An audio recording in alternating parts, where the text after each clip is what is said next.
Pendant que SpaceX conquiert l'espace, la France, elle, va interdire les bouteilles en plastique. Oui, pendant que vous avez une nation entière, les USA, qui sont occupés à se développer, à innover énormément, vous avez un autre vieux continent, l'Europe et surtout la France, qui est occupé à réglementer, à interdire. Parce que face à SpaceX, on pourrait parler par exemple d'Ariane. Eh bien, Ariane voit SpaceX décoller, transporter de plus en plus de satellites et le président d'Ariane est formel. Elon Musk est très méchant. Bonjour et bienvenue dans cette nouvelle vidéo de DME en direct. Comme toujours, si vous n'êtes pas abonné, je vous suggère de le faire et de cliquer sur la cloche pour être prévenu lorsque je sors une nouvelle vidéo. Et si vous voulez aider la chaîne, c'est sur la boutique de la chaîne que ça se passe, mais je vous en parle en fin de vidéo. Oui, Elon Musk est très méchant. Vous allez voir, moi, c'est plusieurs informations qui se sont télescopées là sur Twitter ce matin. J'ai beaucoup aimé. Et ce qui m'a frappé, en fait, c'est de voir les prouesses de SpaceX. Enfin, c'est impressionnant. Je vais vous montrer des images de fusées, mais nom d'un chien, c'est la guerre des étoiles, quoi. C'est beau, c'est impressionnant. Impressionnant la technologie, la vitesse à laquelle ça va. Et dans le même temps, j'ai eu le président d'Ariane qui, grosso modo, nous dit ouais, c'est pas mal SpaceX, certes. Ils font 10 fois plus de lancements que nous. Et, et ils mettent sur orbite 10 fois plus de satellites que nous. Mais on est les meilleurs parce que Elon Musk, il est méchant. Voilà, c'est grosso modo le résumé d'Ariane. Et vous ne serez pas étonné en sachant que le patron d'Ariane n'a rien à voir avec les fusées. Non, le patron d'Ariane, il vient évidemment de l'ENA après avoir fait une école littéraire. Bref, c'est un Bruno Le Maire de l'espace, le patron d'Ariane. Et il aura les résultats d'un Bruno Le Maire de l'espace. Mais je vous laisserai l'écouter parce que c'est lunaire. Voilà, on peut le dire pour une fois, ça tombe bien, c'est lunaire. Et puis vous verrez une autre information qui m'a épaté, moi, pendant qu'on voit cette fusée qui atterrit, qui décolle, qui fait des trucs, mais incroyables. Eh bien, pendant ce temps-là, le travail de nos députés, c'est d'essayer de vous interdire des nouveaux trucs. Alors, leur grand cheval de bataille en ce moment, c'est les bouteilles d'eau. Voilà, les bouteilles d'eau en plastique, c'est mal! Les bouteilles d'eau en plastique, c'est mal!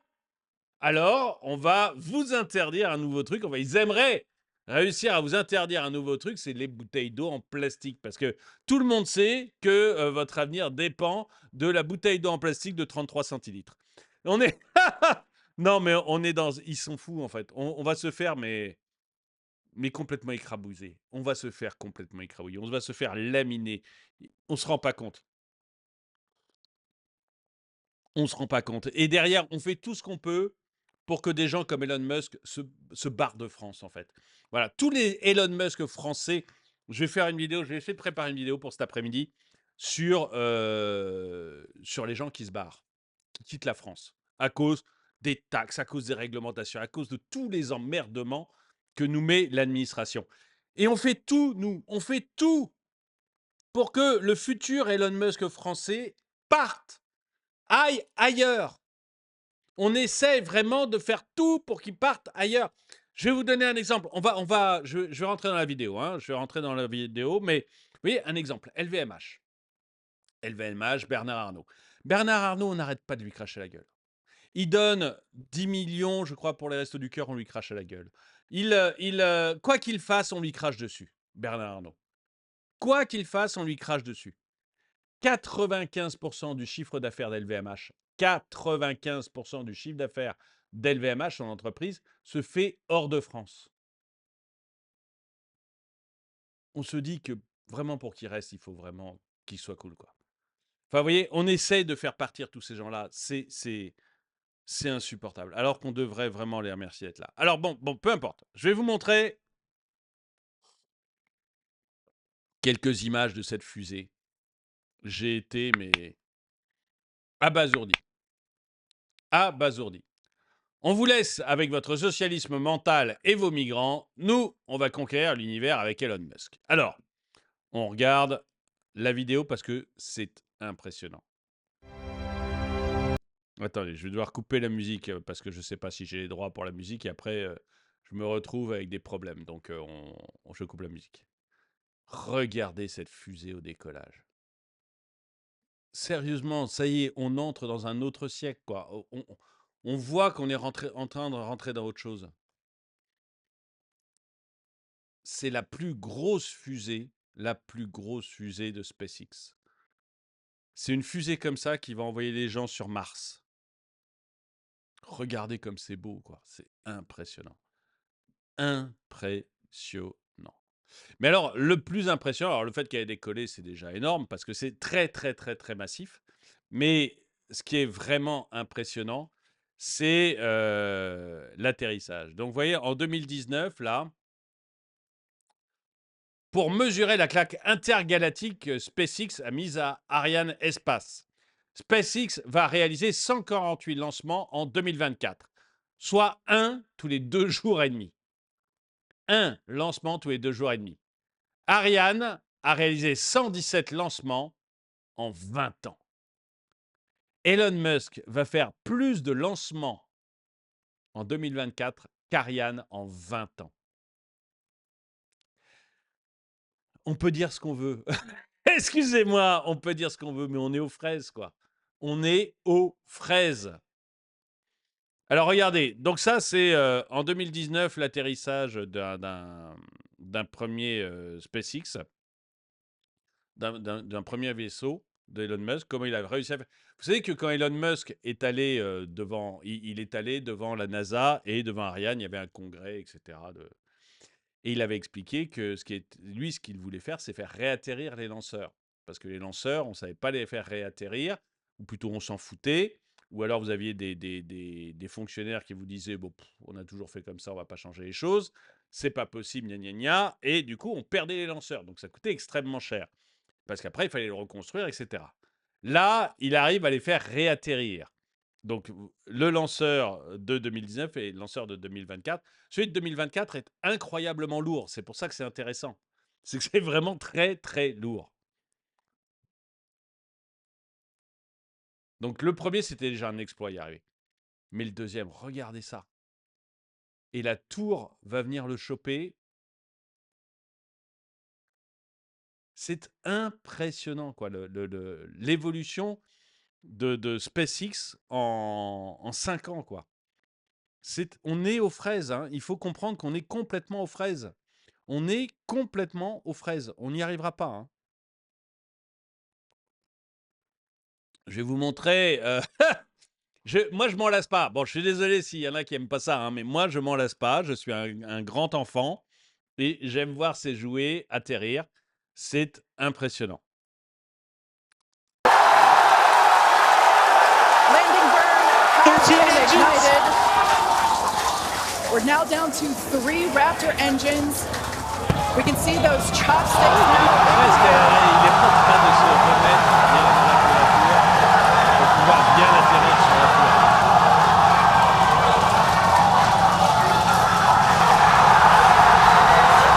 Booster landing current shutdown. Ariane, ces machins tombés dans l'eau parce qu'il n'est pas capable de faire ça. This is absolutely insane. On the first ever attempt, we have successfully caught the Super Heavy booster back at the launch tower. What an incredible view!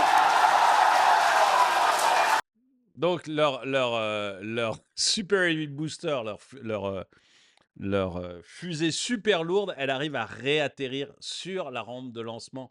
Nous, Ariane, ça tombe encore dans la flotte, c'est perdu. Nous, on le perd encore. Eux, ils le font réatterrir sur la rampe de lancement, quoi. Donc oui, ils en sont à 2 lancements par jour, alors que nous... non, un lancement tous les 2 jours, pardon. Alors que nous, on fait 117 lancements en 20 ans, quoi. On est foutu. On est foutu. Regardez. Ah ouais, alors cette image. Oh là là là là. Cette image du truc qui est en train du truc qui est en train d'arriver sur... Je suis désolé, hein, je suis un grand enfant. Vous passez ça vite si jamais vous n'aimez pas ce genre de vue, mais Mais technologiquement, mais c'est... Attends, il faut que je coupe le son. Ah, la barbe. Regardez, il arrive, la rampe va le saisir et hop, la rampe le récupère et c'est bon. C'est récupéré. Mais c'est incroyable de technologie alors. Et c'est Pierre-Gilles de Gênes. Non, pas Pierre-Gilles de Gênes. Je m'en rappelle plus. On n'en a pas eu 36, mais c'est un spationaute français qui racontait ça. Un vieux spationaute, un gars qui allait dans l'espace quand moi j'étais ado. Hein. Donc un vieux spationaute qui racontait ça et disait Elon Musk disait que lui, non pardon, il disait que lui était allé voir Ariane et avait dit mais ça serait pas mal qu'on récupère quand même les lanceurs pour pouvoir repartir plus vite, ça coûterait beaucoup moins cher. Et à ce moment-là, chez Ariane, on a dit non mais non, c'est pas possible, c'est pas faisable et puis on a toujours fait comme ça et on va continuer comme ça. Bon voilà. Et tu te fais écrabouiller par Elon Musk. Et justement, il avait dit, parce qu'il avait assisté à la première réunion d'Elon Musk avec Ariane et la NASA, et il disait, en fait, tout le monde se foutait de la gueule d'Elon Musk, mais moi, je sentais bien qu'on allait avoir des gros problèmes. Et effectivement, ils se sont fait, on s'est fait exploser, exploser, exploser. Et quand vous écoutez le DG d'Ariane Espace, vous voyez exactement quel est le problème. Donc, je vais vous faire écouter la réaction du DG d'Ariane Espace. Pour moi, c'est lunaire. Hein. Pour moi, c'est lunaire. Moi, honnêtement, mon DG, vous voyez, je serais propriétaire d'Ariane Espace. Mon DG dit ça, je le vire. Voilà. Pour moi, on est complètement dans la tête de quelqu'un qui n'a rien compris. Quand je dis que c'est le Bruno Le Maire de l'espace, ce mec-là, c'est vraiment le Bruno Le Maire de l'espace.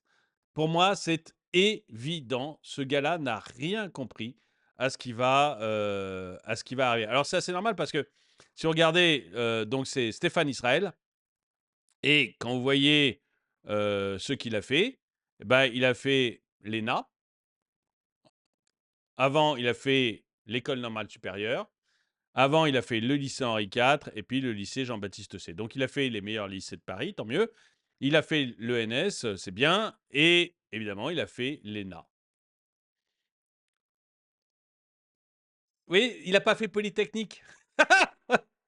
Il n'a pas fait Polytechnique. Il n'a pas fait une école d'ingénieur de très haut niveau. Il n'a pas fait ce qui pourrait le qualifier pour être patron d'Ariane. A priori, c'est des trucs d'ingénieur de très haut niveau. Il n'a pas fait une école de business. Vous voyez, on pourrait se dire, bon, allez, il a fait HEC.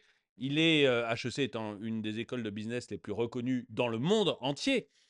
Il a fait HEC, donc il va être capable de bien manager Ariane et de nous en faire un fleuron parmi les entreprises. Non, il a fait l'école nationale d'administration. Et on est en train de crever de ces gens. On crève de ces gens. Et écoutez-le, c'est lunaire. Ce mec-là n'a rien compris. Il n'a rien compris au monde qui l'entoure. 70% des satellites au-dessus de vos têtes appartiennent à Elon Musk. Notre sujet, c'est pas de faire ce que fait M. Musk, et pour une bonne raison. M. Musk, il lance 70% de sa capacité pour son compte, pour la constellation Starlink. Nous, quand on lance une fusée, c'est pour les autres. Et le problème... Elon Musk, il est méchant! Il envoie des fusées pour son compte! Ah, il possède quasiment tous les satellites qui sont dans l'espace. Ah, il est vilain, il est vilain. Nous, on est gentils, on envoie des fusées pour les autres. Pour le bien commun. On est trop gentils. Mais mon gars, mais tu vas te faire piquer ton business. À la fin, il n'y aura plus que la France qui, par charité, passera par un espace pour pas avoir l'air trop ridicule. Tous les pays qui n'ont pas des billes dans Ariane Espace vont se mettre à passer par Starlink. Par SpaceX. Parce qu'il envoie des trucs beaucoup moins chers que toi. Parce qu'il a un nombre de vols énorme. Un tous les 2 jours. Tu n'as rien compris à ce qu'est une entreprise. Tu n'as rien compris à ce qui est en train de se passer devant tes yeux. Tu es un administrateur. Quand on lance une fusée, c'est pour les autres. Et le problème que pose SpaceX, c'est pas uniquement pour Ariane. Le problème que pose SpaceX aujourd'hui, c'est que c'est un monsieur, une entreprise, qui construit des satellites, qui lance des satellites et qui les opère. 70% des satellites au-dessus de vos têtes appartiennent à Elon Musk. 7000 satellites sur 10 000 opérationnels appartiennent à Monsieur Musk. Donc la question, c'est pas SpaceX contre Ariane. La question, c'est Elon Musk et SpaceX versus l'ensemble de la chaîne de valeur spatiale. SpaceX a apporté Oui, il possède l'ensemble de la chaîne de valeur et pas toi. Mais nom d'un tien, mais est-ce que tu sais ce que c'est qu'une entreprise? Mais je suis sidéré. Honnêtement, vous voyez, il a parlé 45 secondes. Ce mec-là est mon directeur général, je le vire. Je me dis, ce gars-là n'a rien compris. Rien.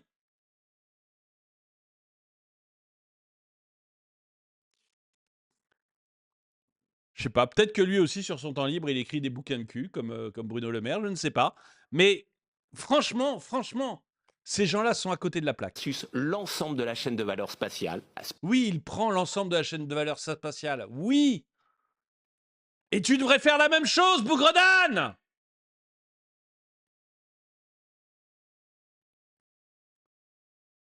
SpaceX a apporté des choses, on ne va pas dire l'inverse, le fait de tester très vite pour aller en vol, globalement d'aller plus vite dans un système qui n'a pas les mêmes contraintes que le système européen. Donc ça serait totalement absurde de dire qu'il ne s'est rien passé, je ne dis pas ça du tout. Et vous savez que la maison mère d'Ariane Group, d'Ariane Espace, Ariane Group, travaille sur une petite fusée réutilisable qui s'appelle Maya Space.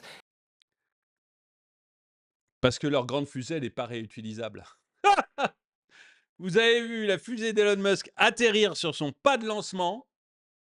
Elle atterrit sur son pas de lancement. Mais Ariane, non. Elle n'est pas réutilisable. Donc vous imaginez les coûts même. Quand vous devez lancer un satellite, vous êtes une grosse entreprise. Vous devez lancer un satellite. Vous en avez un qui vous dit, bah moi, écoutez, le coût, c'est la fusée qui décolle, la fusée qui réatterrit, plus ma marge. Et vous avez l'autre qui dit, bah le coût, c'est la fusée, plus ma marge. Grosso modo, Elon Musk, c'est le coût du carburant, plus la marge. Et Ariane, c'est le coût de la fusée, plus le carburant, plus la marge. Qui va gagner? Qui va gagner? Elle est en train de concevoir ce projet et elle le fait en mode agile, en mode start-up. Donc bien Donc eux, ils en sont à, on a créé une petite entreprise à côté qui va créer une mini-fusée réutilisable. Et Elon Musk, lui, il est sur mon super booster, mon énorme truc qui va envoyer des gens sur Mars. J'arrive à le faire réatterrir sur son pas de lancement. Oui, tu vas gagner. Et puis alors, le mode start-up d'un énarque, excusez-moi, mais j'ai un énorme doute. Je veux bien y croire, le mode start-up d'un énarque. Mais j'ai un énorme doute. Énorme. projet et elle le fait en mode agile, en mode start-up. Donc bien sûr qu'on a tiré un certain nombre d'enseignements, mais on ne va pas faire de copier-coller. Ah bah surtout pas, ça serait dommage. Déjà, il faudra embaucher des gens capables. Déjà, il faudra embaucher des gens capables à la direction. Ça t'embêterait un peu. Si tu essaies de faire des copier-coller, déjà, tu vas te faire virer. Donc, c'est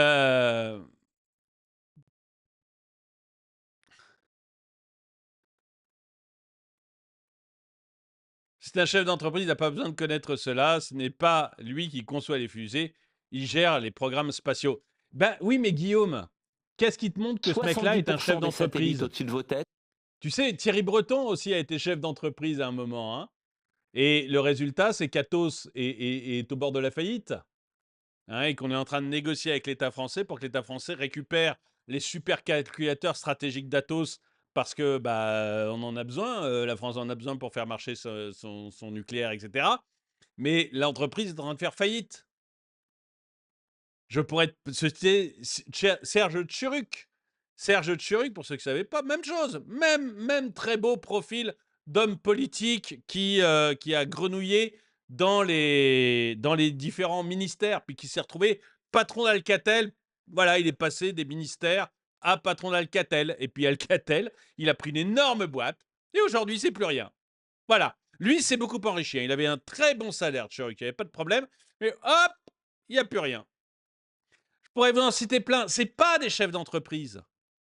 C'est pas des chefs d'entreprise, c'est des énarques qui, par cooptation, par amitié avec le pouvoir, par amitié, parce qu'ils ont fait la même école que les présidents, que les ministres, que les machins, se retrouvent à la tête d'entreprise sans rien comprendre à ce qu'est une entreprise.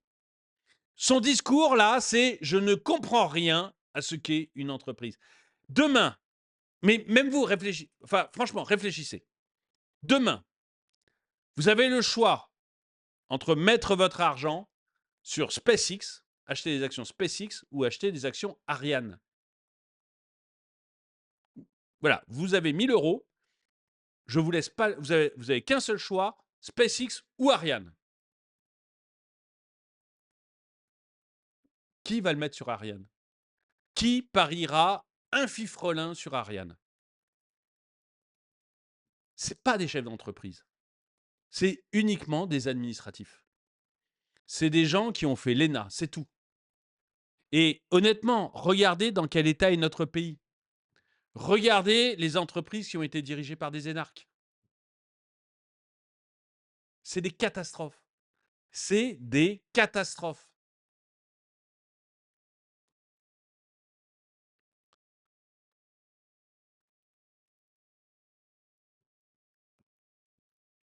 Le CV de notre Elon Musk français, chaque phrase est meilleure que la précédente. Donc, fils d'un professeur de droit et d'une psychanalyste. Il est scolarisé à Jean-Baptiste C, admirateur de François Mitterrand. Admirateur de François Mitterrand durant sa jeunesse, il milite à l'association SOS Racisme. Il suit les classes préparatoires du lycée Henri IV, où il co-rédige une feuille intitulée « Le même et l'autre ». Il intègre l'ENA et obtient l'agrégation d'histoire. Il est aussi titulaire d'un DEA en histoire. Israël fait partie dès 1996 des collaborateurs de Laurent Fabius. Il entre à l'ENA sans passer par Sciences Po. Vous voyez, mais ça, voilà. Pourquoi il est patron d'Ariane? En partie parce qu'il a bossé avec Fabius. Mais voilà, mais c'est de la cooptation. C'est pas des bons, c'est de la cooptation. Les sérieux doutes. Oui, il est très rigolo. Les sérieux doutes d'Ariane Espace sur la fusée réutilisable de SpaceX. On va regarder rapidement, ça va être un vieux truc. En 2015, il n'y croyait pas. Pour Israël, le PDG d'Ariane Espace, la récupération du premier étage du Falcon 9 de SpaceX cette nuit ne doit surtout pas faire dévier l'Europe de sa feuille de route Ariane 6 dès 2020. Donc il a des doutes, il avait déjà des doutes en 2015 sur les capacités de SpaceX. Vous voyez, au moins il continue à avoir des doutes. Voilà. Maintenant, il voit que ça marche, mais il continue à avoir des doutes. Le type explique gentiment qu'en plus de lui avoir mis une raclée, Elon Musk a aussi atomisé ses clients et les clients de ses clients. Et from scratch en plus. Vous avez été pesé, vous avez été mesuré et on vous a jugé insuffisant. Non mais c'est ça, je veux dire, Ariane, il s'est pris une déculottée, mais une déculottée par Elon Musk. Lui, il a des États derrière lui. Il a des satanés États derrière lui. Il a une entreprise privée qui lui met une déculottée, mais il continue à nous dire que l'entreprise privée, c'est des méchants et que c'est lui qui est dans le vrai et qui est un gentil. Je sais reconnaître un médiocre qui se justifie et qui essaye de liguer tout le monde contre quelqu'un de meilleur que lui parce qu'il sait qu'il ne sera jamais à son niveau. Alors, je suis assez d'accord. C'est un médiocre. Voilà, c'est un médiocre. Il y a rien à dire. Un loser arrogant. un lancement en 2024 compte plus de 96 pour SpaceX. Et c'est pas fini. Oh oui, c'est bien le maire de l'espace. Voilà, c'est le maire de l'espace. On est tout à fait d'accord. Euh,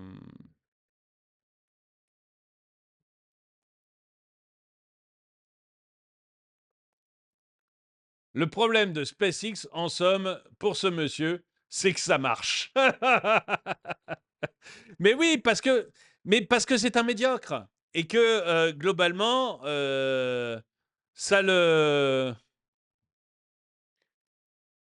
Eux, leur boulot, c'est de faire des slides, des fascicules et des posters. Et manger à la cantine. Tout à fait d'accord. Mais c'est un médiocre. Et les médiocres, ils ne supportent pas de voir les bons. Comme la plupart des énarques. Il fait partie des médiocres. Alors, ils ont réussi des brillantes études. Hein. C'est très dur de rentrer à ENA. Ils ont fait des brillantes études. Mais c'est des médiocres.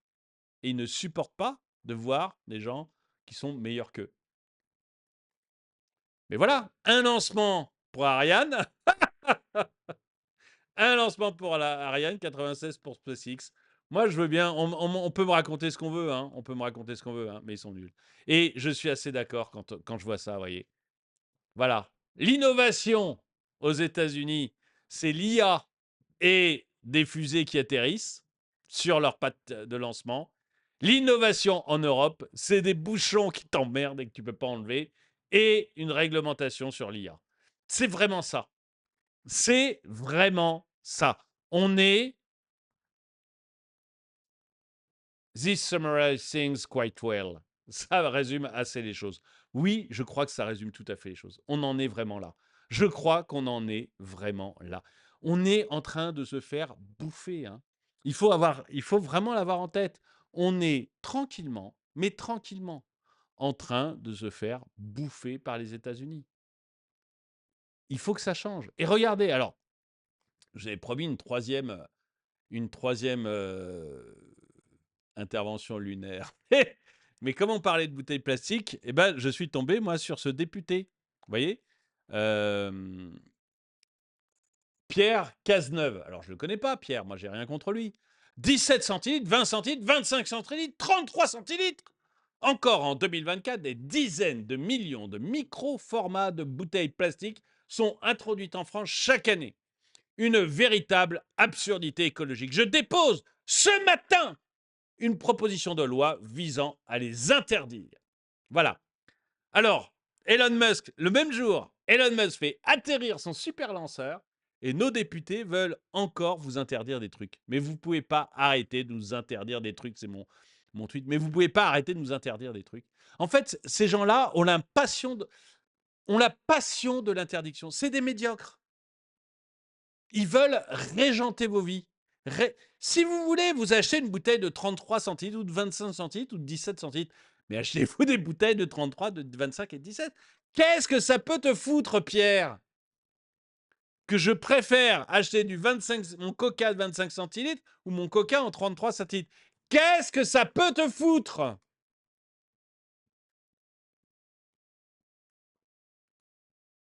Alors, je vais vous faire écouter, Pierre, parce que pour moi, c'est très révélateur, en fait, de cette passion. En fait, ces gens-là ont été incapables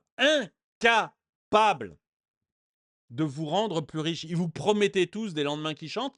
Ils ont été incapables de vous les donner.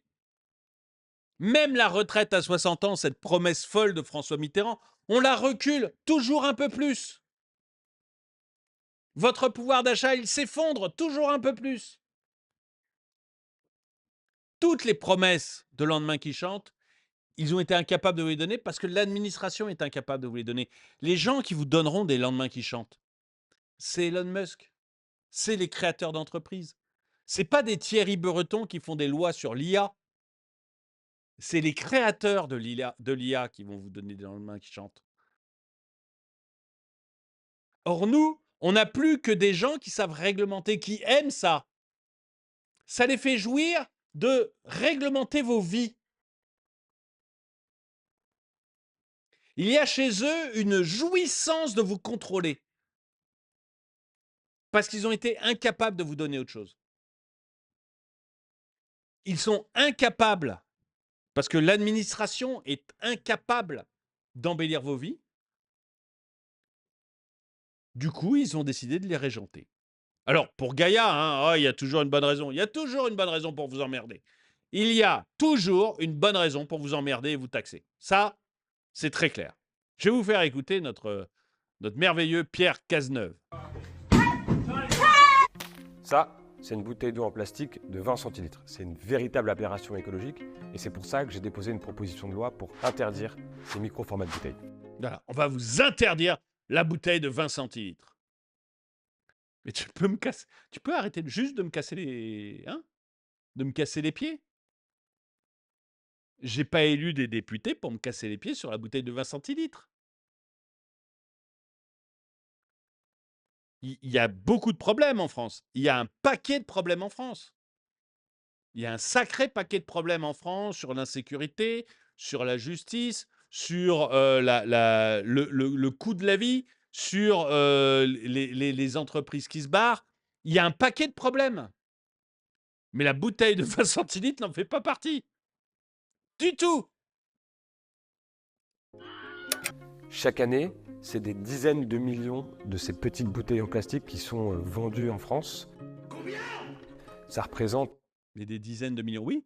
Mais tu sais que ça veut dire qu'il y a quand même des gens qui ont envie de les acheter. C'est-à-dire que tu peux essayer de vendre des dizaines de... tu n'en vendrais pas une seule s'il n'y avait pas un consommateur en face. Ces gens ne comprennent même pas l'économie, l'entreprise, etc. Ça représente des milliers de tonnes de plastique qui sont évidemment très facilement évitables parce qu'on comprend bien qu'il faut 3 petites bouteilles de 17 centilitres pour en faire une de 50. Mais oui, mais j'ai pas envie d'avoir une bouteille de 50 centilitres parce que ça prend trop de place dans mon sac. J'achète une bouteille de 17 centilitres et pas une bouteille de 50 parce que c'est moins lourd, parce que ça prend moins de place dans mon sac, pour plein de bonnes raisons en fait. Pour plein de bonnes raisons. On est vraiment dans le domaine de l'absurde, c'est 20-25 grammes de plastique pour 4 gorgées d'eau seulement. Alors bien sûr, l'idée, c'est pas d'interdire toutes les bouteilles en plastique. Là, c'est vraiment envoyer un signal pour contribuer à la réduction de ces déchets plastiques à usage unique et inciter aussi, évidemment, à prendre des gourdes, à déployer un maximum de points d'eau, de fontaines dans l'espace public. Si on ne change pas nos habitudes, en 2050, il y aura plus de plastique que de poissons dans nos océans. Alors ça, je reviens même pas là-dessus, tellement c'est couillon, mais bon. C'est la fin du monde, c'est pour dans 10 ans, et c'est pour ça que je vais venir prendre, je vous casse les pieds, et que je vais venir vous prendre des sous-sous dans votre popoche. Hein. C'est à cause de la fin du monde qui aura lieu dans 20 ans. C'est toujours dans une fourchette entre 10 et 20 ans, et plus ça va, plus on recule la date. Cette proposition de loi, elle est déposée depuis ce matin et maintenant, la prochaine étape, c'est de convaincre un maximum de mes collègues, des députés, de signer cette proposition de loi avec moi pour qu'on puisse la porter dans l'hémicycle et enfin l'adopter. Pour ça, j'ai aussi besoin de vous, que vous puissiez partager, relayer cette vidéo, mais aussi interpeller vos propres députés. J'ai relayé, t'en fais pas mon grand. Pour qu'ensemble, on puisse mettre fin à ce non-sens environnemental et agir pour demain. J'ai relayé, t'en fais pas mon grand, c'est relayé, tout va bien. Tout va bien. Quand on voit sa tronche à lui, on a... Oh non, c'est pas gentil. Non. Alors Hugo, avec lequel on s'envoie des mails régulièrement, mais je vais pas le lire parce que c'est pas très gentil. S'il y a bien un plastique qu'on n'a pas envie d'interdire, c'est le latex. Mais ça, c'est du délit de sale gueule, c'est pas très gentil. Le mot interdire en est énorme, mais ils sont obsédés, c'est pas possible. Mais oui, ils sont obsédés par le fait de pouvoir contrôler votre vie. Ça les fait jouir. Tous ces gens, je dirais pas que c'est des ratés, mais pas très loin quand même. Hein, ils sont députés, ok. Alors on peut pas dire que ce sont des ratés parce qu'ils sont députés, mais ils n'ont rien fait. Moi, je connais pas Pierre Cazeneuve, mais je suis à peu près sûr qu'il a rien fait de sa vie. Bon, on va regarder, hein, parce que je voudrais pas dire une grosse bêtise. Pierre Cazeneuve, qu'a-t-il fait de beau dans sa vie, Pierre Cazeneuve? Alors, parti Renaissance, il a 29 ans, bah, il a encore beaucoup de temps devant lui, c'est bien. Il est né à Saint-Cloud, il a fait HEC et Sciences Po, bah, c'est plutôt bien ça, mais qu'est-ce que tu vas foutre? Franchement, tu as fait HEC, qu'est-ce que tu vas casser les pieds à des entreprises? C'est incroyable d'en être là. Alors, bon, bah, son père, c'est Jean-René Cazeneuve, hein, évidemment. Sa mère, bon, c'est Béatrice Cazeneuve, qui n'est pas connue en dehors de sa famille. Ah!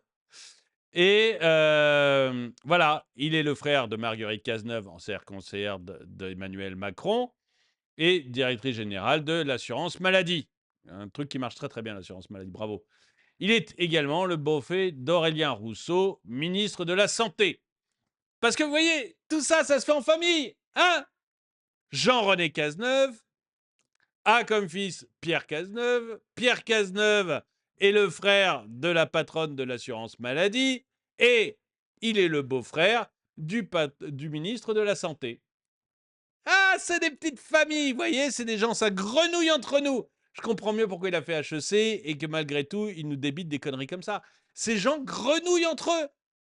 Ils vivent entre eux, comme le patron d'Ariane Espace. Vous voyez? Ah, j'ai fait l'ENA, je suis un copain de Fabius. Ah, je me retrouve patron d'Ariane Espace.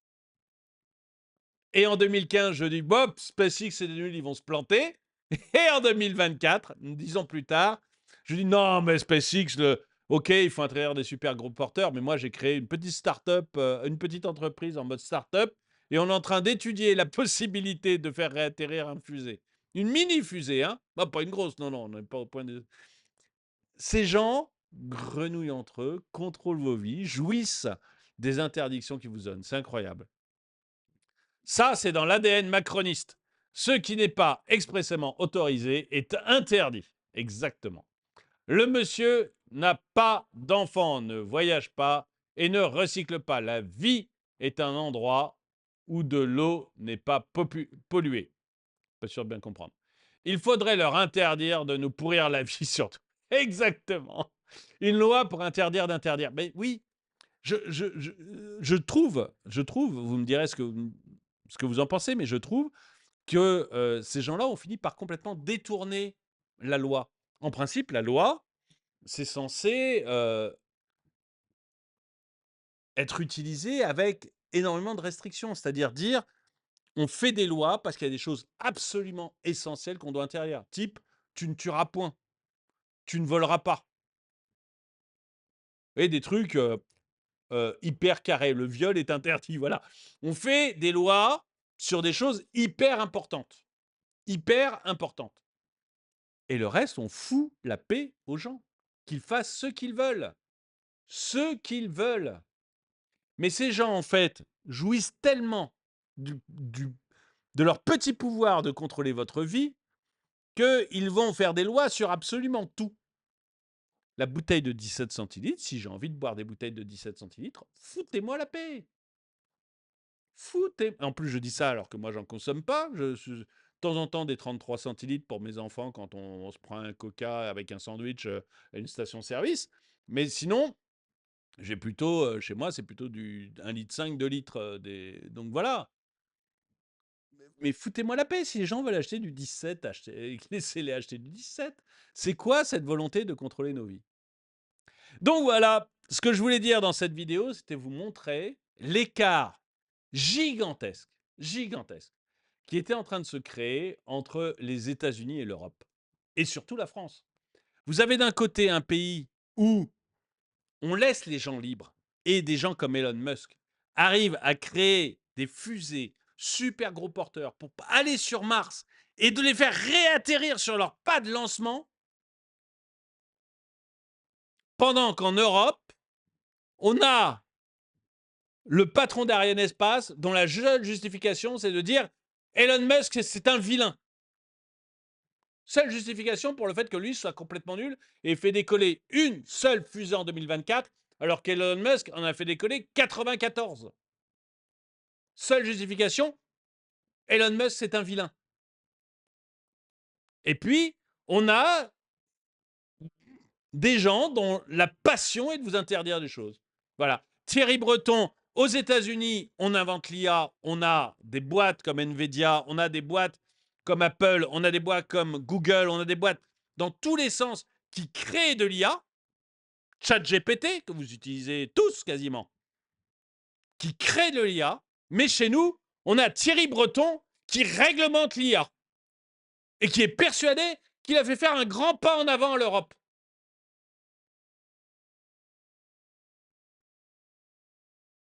Et vous avez des députés comme Pierre Cazeneuve, fils de l'ancien ministre Cazeneuve, frère de la patronne de l'assurance maladie, et tout le monde sait que l'assurance maladie va vachement bien, beau-frère du ministre de la Santé, dont la seule passion, c'est de vous interdire la bouteille d'eau de 17 centilitres. Voilà. Voilà le projet européen, le projet français, interdire la bouteille d'eau de 17 centilitres. Le projet américain, aller sur Mars. Eh bien, dites-moi, lequel de deux projets vous fait le plus envie? Si vous voulez aider la chaîne, boutique de la chaîne, là, vous trouvez des mugs comme celui-là, des mugs comme celui que je vous montrais tout à l'heure aussi, le mug du capitalisme. Vous trouvez des polos comme celui-là, vous trouvez des sweats parce qu'il commence à faire un peu froid. Des sweats, vous trouvez des pantalons, vous trouvez des t-shirts, vous trouvez des pulls, vous trouvez des casquettes, vous trouvez des bobs, vous trouvez plein de vêtements hommes, femmes, enfants, bébés, plein de vêtements de très bonne qualité. Je suis vachement fier de mes produits parce que j'ai des très bons retours. Et puis, vous allez trouver aussi, bon bah en plus des mugs, vous allez trouver des tasses, vous allez trouver des gourdes, puisqu'il nous parlait de gourdes, Pierre Cazeneuve, et Dieu sait qu'il en connaît quelque chose sur les gourdes.